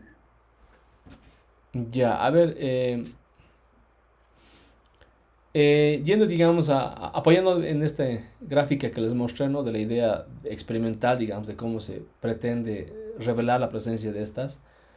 em, lo que se espera asociar justamente es la masa de la partícula de larga vida a la que, por conservación, por ejemplo, ¿no? de la masa, en este tipo de decaimiento que ocurriría, hipotéticamente, sería atribuida al producto de todas las partículas del modelo estándar, ¿no? O sea, en otras palabras, cada una de las masas que irían representando cada una de estas partículas del modelo estándar tendrían que reflejar la masa finalmente de la partícula de larga vida, ¿no? Entonces, eso se puede hacer naturalmente con la tecnología actual, digamos, ¿no? Porque finalmente el decaimiento final de esta partícula que es invisible, ¿no? Para muchos de los detectores, sería visible en este volumen, repito, esperando medir, digamos, la masa de las partículas a las cuales decaería, ¿no? Y en estas, naturalmente, igual los parámetros cinemáticos podrías asociarlos, ¿no? Asociados a cada uno de los parámetros cinemáticos de las partículas producto, digamos, del decaimiento, ¿no? Sí, esa sería la idea.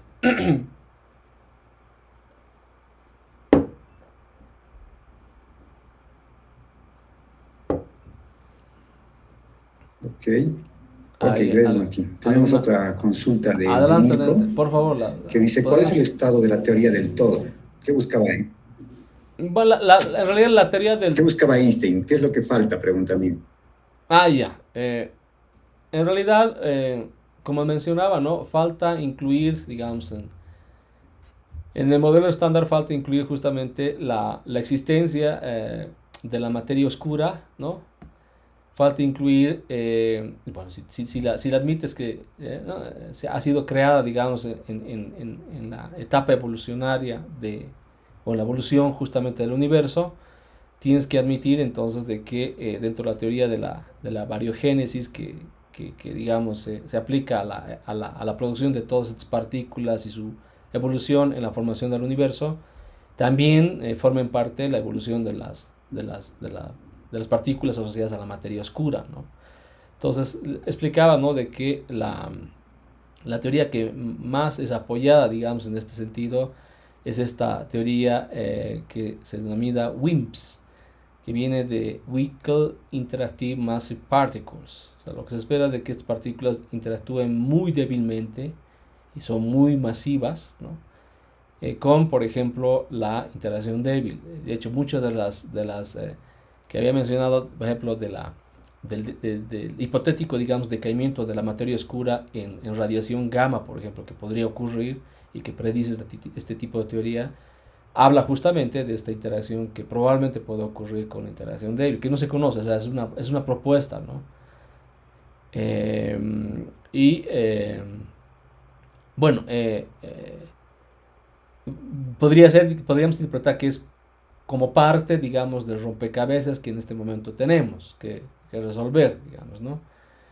Obviamente también está esto del problema de la jerarquía, que igual una respuesta lógica que por qué se atribuye de esa manera, digamos, las masas en la estructura de la materia, es difícil, digamos, dar una respuesta bien objetiva, ¿no? Con el modelo estándar. Entonces, ahí entra nuevamente la discusión justamente de la masa del neutrino. O sea, sabemos que tiene masa, una masa muy pequeña, pero no sabemos por qué tiene esa masa tan pequeña, ¿no?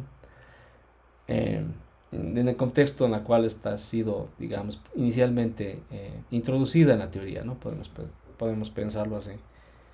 Entonces, pues sí, digamos, por mencionar algunas, como había dicho, la motivación, digamos, que llevaría a un montón de, de piezas de rompecabezas que aún faltan, digamos, de incluir, sería enfocada naturalmente en estas cuatro que habíamos mencionado, ¿no? Tomando en cuenta lo de la naturalidad que nos lleva justamente al problema de la jerarquía.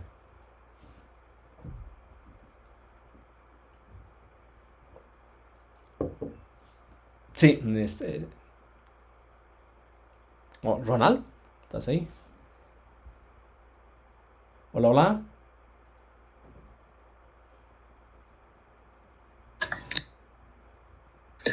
Hay otra pregunta, Martín, en los comentarios, Perdón, en estaba el chat. con el micrófono muteado. Ah, ok, Sí, ok. hay un par de Gracias, Mirko. consultas más. Ujú. Adelante, adelante, las que ¿Me quieran, por escuchan? favor. Sí, sí, te escucho ahora. Ok. Voy a leer esta que es de Clara Charlotte, que Ujú, dice, buenas noches, doctor. ujú. Muchas gracias por la presentación y explicación dada. Disculpe, no me quedó muy en claro. ¿Cómo llegan a decaer las partículas? Pregunta. Ok. Me voy a apoyar en el ejemplito que les había mostrado del decaimiento del neutrón, ¿no? Lo que pasa es que una buena parte de las partículas, incluyendo las mismas partículas estables, ¿no? Por ejemplo, aquí agarrando de nuevo como ejemplo el neutrón, ¿no? Habíamos visto que uno de los quarks estables, que es el down, es susceptible a interactuar con la fuerza débil. La fuerza débil está presente en el universo, ¿no?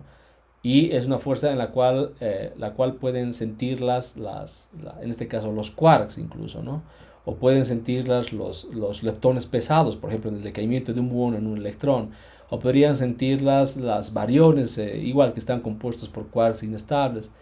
Pero lo curioso, digamos, del decaimiento beta, o lo cual nos lleva al decaimiento beta, es que incluso la materia estable es susceptible a interactuar con la fuerza débil, ¿no? Lo cual le lleva a decaer en caso del down en un up, y esto, por ejemplo, transformar al neutrón en un protón, y eso te lleva justamente al decaimiento así denominado del neutrón y a la explicación justamente del decaimiento beta dentro del contexto de la física nuclear. Y en la interacción justamente con la fuerza se da la existencia de esta partícula como la partícula mensajera de la fuerza, también podríamos mencionarla así.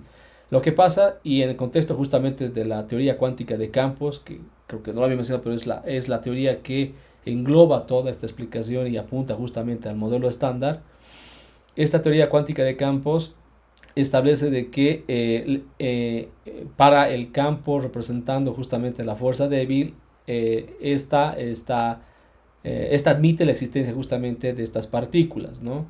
En la naturaleza. Y de hecho explica incluso o justifica la existencia de la misma, ¿no?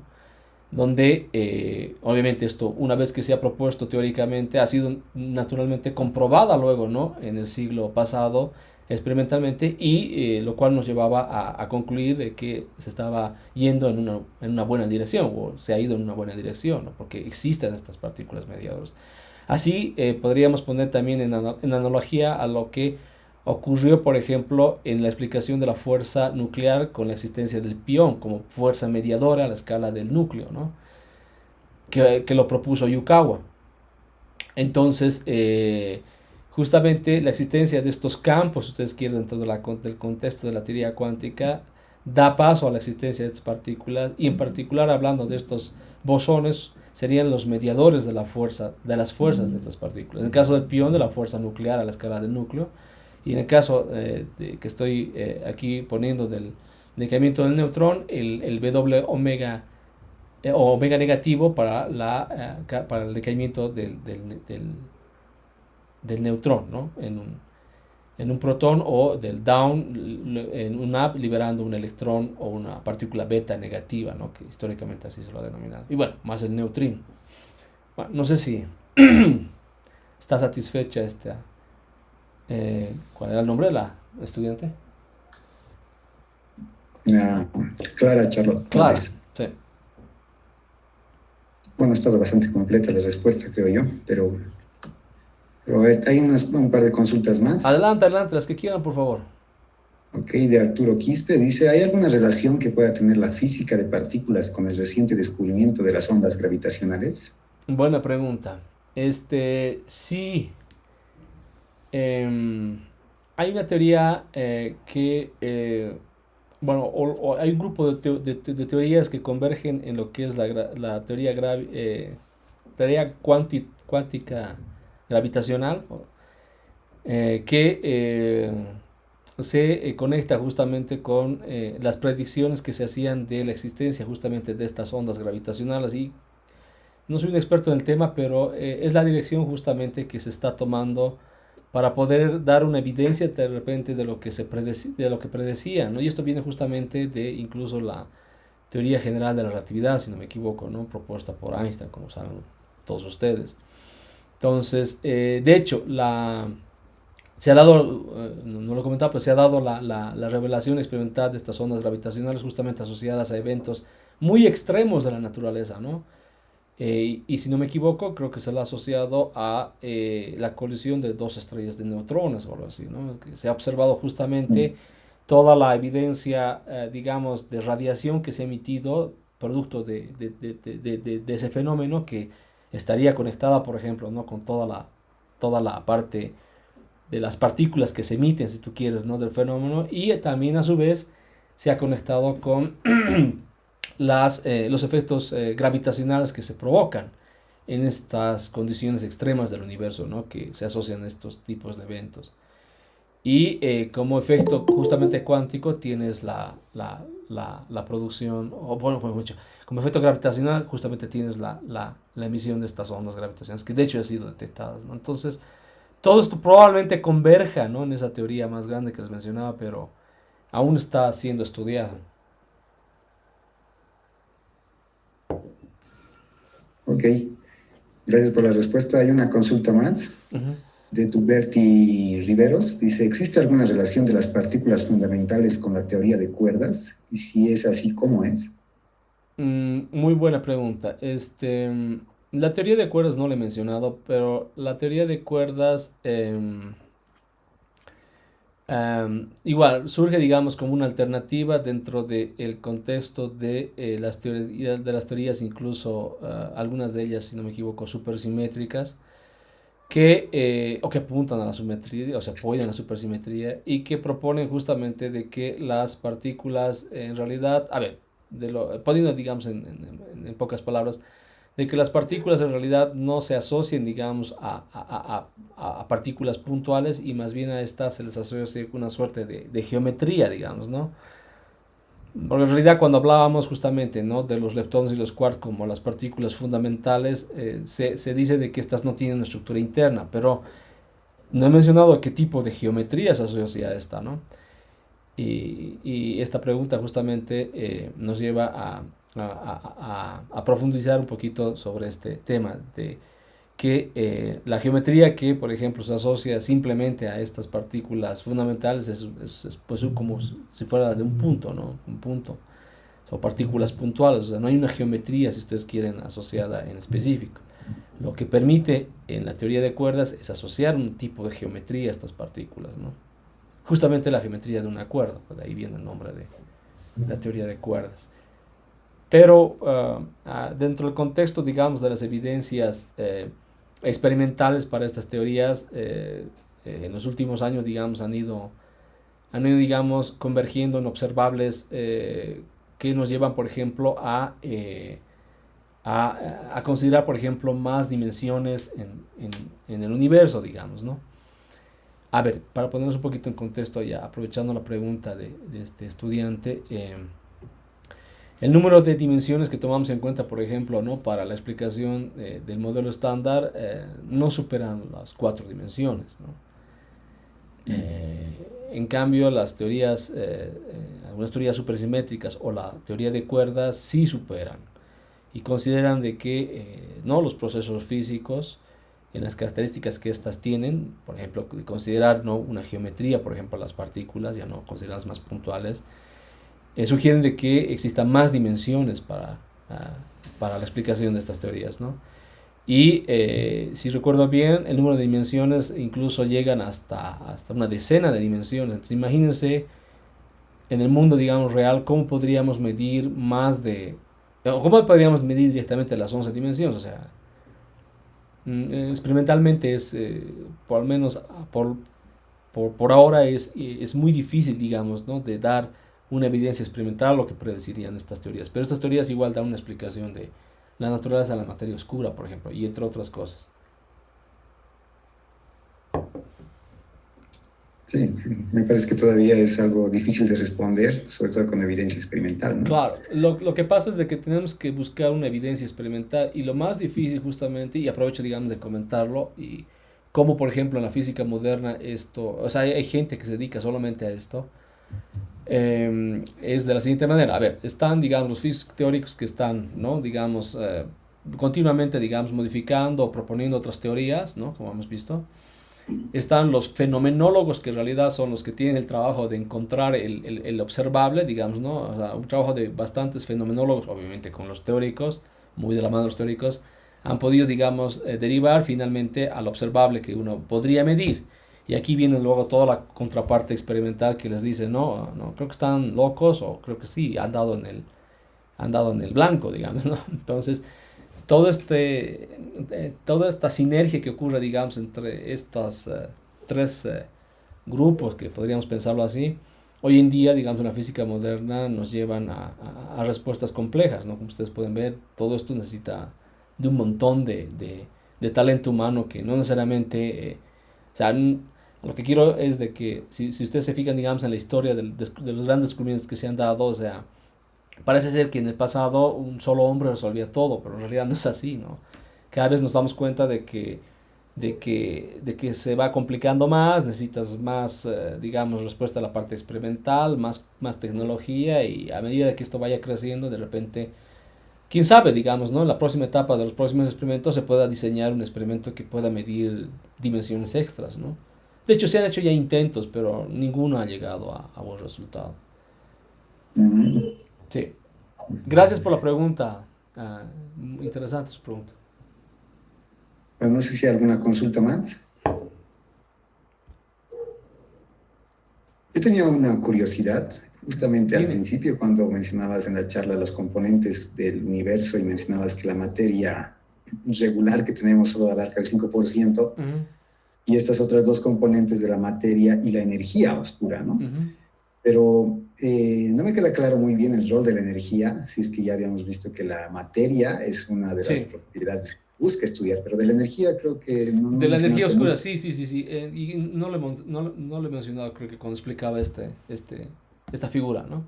Aquí tú puedes ver, Sí. por ejemplo, de que, qué es lo que, por ejemplo, teóricamente hoy es aceptable dentro de los cosmólogos o dentro de la cosmología, en explicar, por ejemplo, la expansión del universo o qué energía, digamos, asociarías a la expansión del universo, porque el universo, como probablemente sepan, o sea, se está aún expandiendo, ¿no? No ha terminado, si ustedes quieren, de enfriarse por completo, y es uno de los, digamos, destinos trágicos a los cuales, digamos, llegaremos eventualmente cuando se enfríe todo. El freeze out del universo, algo así como lo que ocurre en las primeras etapas de la formación de las partículas, por ejemplo, ¿no? Aquí. Bueno, yendo a tu consulta en específico, y buena tu pregunta, Ronald. Todos los cosmólogos están de acuerdo de que la energía que impulsa la expansión del universo es la energía oscura. Mm. Entonces, digamos, de la manera en la cual entra en contexto, digamos, como parte elemental de lo que tendría que explicarse, ¿no? En el universo actual. Porque está ahí, ¿no? Y como mencionaba, la parte, digamos, de la materia que va yendo cada vez, digamos, a este futuro inevitable del enfriamiento total del universo, por decir algo, está evolucionando de acuerdo al molde principal, si se podría también decir así, que es la materia oscura, porque en realidad la materia oscura, al ser tan abundante, ¿no? No sé si esto se entendí bien, pero la materia oscura es lo que más abunda en este momento, digamos, estamos rodeados de materia oscura, ¿no? Solamente que es imperceptible, ¿no? Ujú. Y justamente cómo se va acumulando la gran cantidad de materia ordinaria en la materia, o de acuerdo a la materia oscura, es según a estas predicciones que les había mostrado, ¿no? De las hebras. Bueno, digamos, podríamos pensar en la conexión que existe entre la cosmología y la estructura, el estudio de la estructura de la materia, si ustedes quieren, ¿no? Pero como les decía, no tiene aún respuesta. O sea, hay una teoría o una serie de teorías que explican la naturaleza de la materia oscura, pero quedamos como que en teoría nomás, ¿no? En realidad, hasta que observemos qué exactamente es la materia oscura, no vamos a saber qué exactamente, cuál es el rol exactamente de la materia oscura en el universo, ¿no? Claro, sí, por eso mismo es oscura, ¿no? Que todavía desconocemos lo que viene por Sí, detrás. bueno, pues, se podrían dar varias interpretaciones, oscuras por lo que mencionas y también por lo que no emite ninguna luz, digamos. O sea, de hecho, el primero en clasificarla así ha sido este astrónomo, Fritz Zwicky, ¿no? Que al no observarla ha dicho, no, es una materia inobservable, oscura, que está ahí y que contribuye más que la materia que se observa por el telescopio, digamos, ¿no? En el campo gravitacional que generan las galaxias, ¿no? Gracias por tu Sí. pregunta. Bueno, gracias por la respuesta también. Ya no hay más consultas en el chat y Bien, aquí el canal de YouTube no estaba con audio, tampoco hay preguntas ahí. Entonces creo que podríamos cerrar aquí, ya sí, que consultas. muchas gracias. Bueno, Sí, más muchas bien gracias, no, Martín. agradecer nuevamente a todos los que han participado. Mil disculpas por las inconveniencias del inicio de técnicas, las vamos a resolver para el próximo. Y decirles simplemente de que la próxima lecture está en agenda, es para la próxima programa, para la próxima semana y está dedicada a análisis de datos y un poco de estadística. La va a dar el doctor Rivera. Entonces vamos a advertirles con anticipación para que participen de esta, ¿sí? Gracias.